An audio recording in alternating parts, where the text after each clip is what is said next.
اللہم صلی علی سیدنا محمد وعلی آل سیدنا محمد۔ آپ یہ چھوٹی سی بات قبول کریں، اس میں سب کچھ آ جائے گا۔ تم کو طریقت بھی وہ سکھائیں گے، شیخین ان کی روحانیت ایسی چیز ہے۔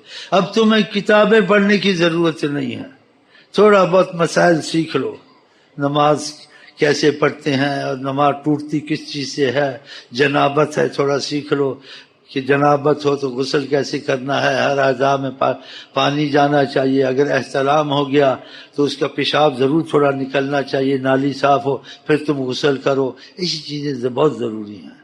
اس کے بعد دوسرے لمبے قصوں میں نہ جاؤ، یہ تفسیر کیسی ہے، اس کا مطلب کیا ہے، وہ تم کو سامنے آ جائے گا سب کچھ۔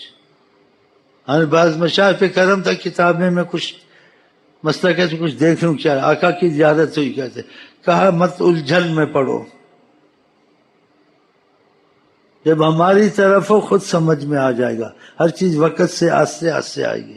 ایک بچہ ہے، اس کی حساب عمر سے، اس کی عقل کے حساب سے، ہاں جی اس کو بات بتائیں، زیادہ نہ بتائیں، جب بڑھتا جائے گا پھر زیادہ بتائیں، پھر جوان ہو جائے گا زیادہ بتائیں، پھر خود وہ عمل کرے گا، اس کو نظر آئے گا خود چلے گا۔ تم پہلے ہی سارا کچھ مولویوں کی طرح بس پڑھا اور بول دیا، اس کو خود پتہ نہیں ہوتا۔ اللہ کی قسم کتابیں اتنی بڑی بڑی لکھی ہیں اور غلط لکھی ہیں، جس نے عقل کے اور علم کے زور سے یہ طریقت کو بیان کیا ہے، وہ چیزیں غلط حقیقت نہیں تھی، لیکن دنیا ان کو مانتی ہے۔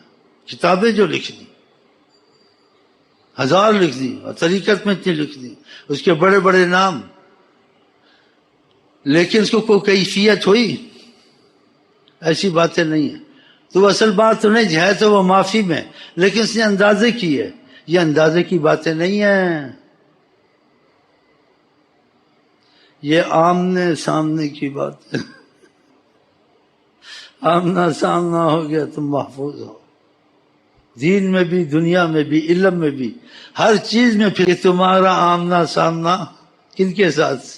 یا محمد نور مجسم یا محمد، پھر باقی باتیں کرنے کے مسئلہ بہت لمبا ہو جائے گا۔ پھر ملیں گے، گل کھلیں گے، تم ہنسو گے، ہم ہنسیں گے، اور آقا کا ساتھ انشاءاللہ دنیا آخرت میں رہے گا۔ ہم آپ کو کہتے ہیں السلام علیکم ورحمۃ اللہ وبرکاتہ۔ آئی لو یو کے ساتھ آپ کیا کہتے ہیں؟